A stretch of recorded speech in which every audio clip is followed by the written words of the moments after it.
Iron is one of the elements highlighted within the Qur'an. There is even a chapter named Al-Hadid, which means iron. The following is stated in verse 25 of the chapter of Al-Hadid.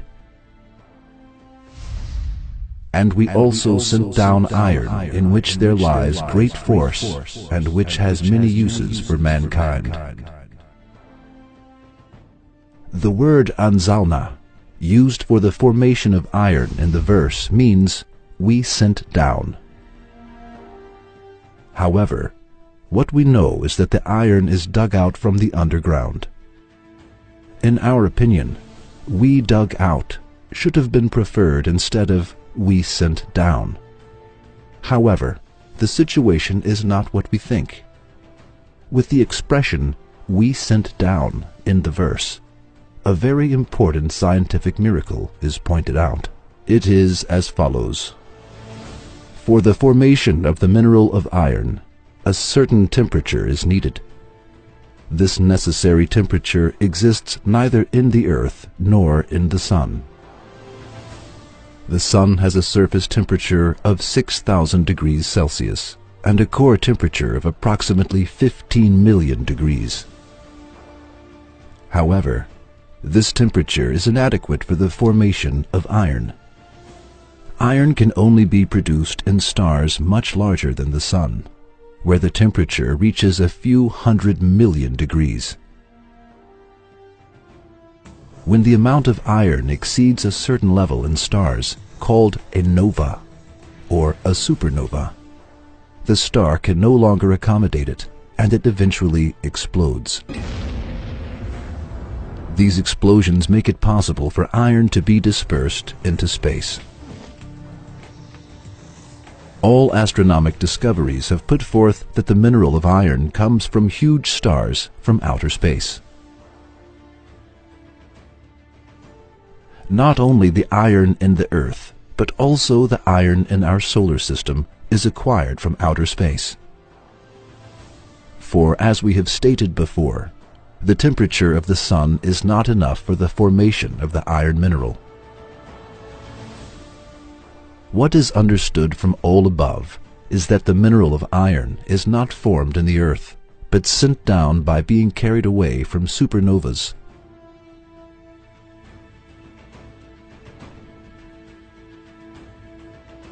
Just as it is stated in the universe, just as it is stated in the verse.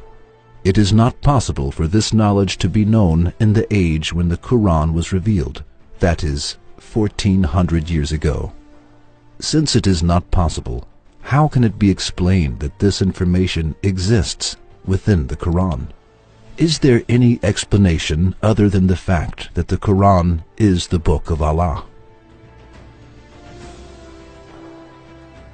Besides, it has been mentioned in the verse that the iron has many benefits for humans. However, people used iron only to make swords at the time when this verse was revealed, and were not aware of the other benefits of iron.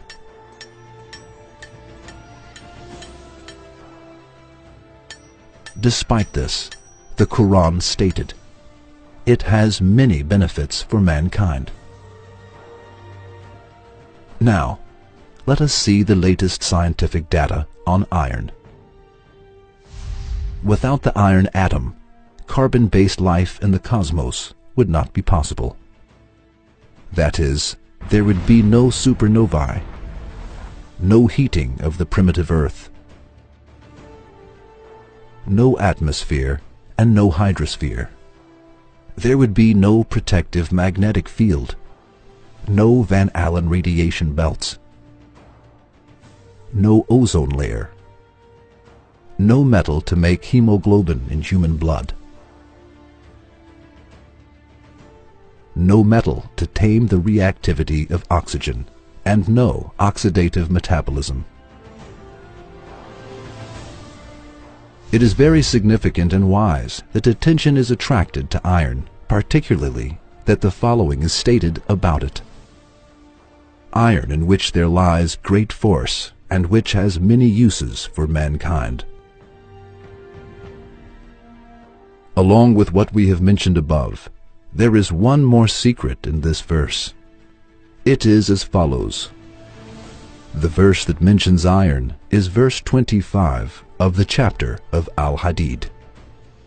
This verse contains two rather interesting mathematical codes. Al-Hadid is the 57th chapter within the Qur'an.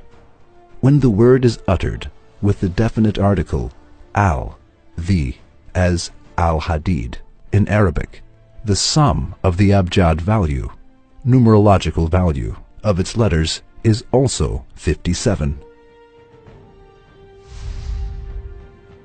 The numerological value of the word Hadid alone, without the definite article, is 26, and 26 is the atomic number for iron. That is, when we utter it as Al-Hadid, its numerological value is 57, which is the number of the chapter within the Qur'an. When we utter it as Hadid, its numerological value is 26, which is the atomic number of iron.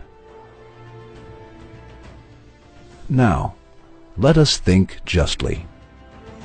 Is it possible for a human being who could not read or write, and who lived in the desert 1400 years ago, when science and technology did not exist, even by name, to know that iron was sent down from the sky, and to write it in a book by paying attention to numerological values? Can any sane person accept this? Can a person who accepts it be regarded as sane?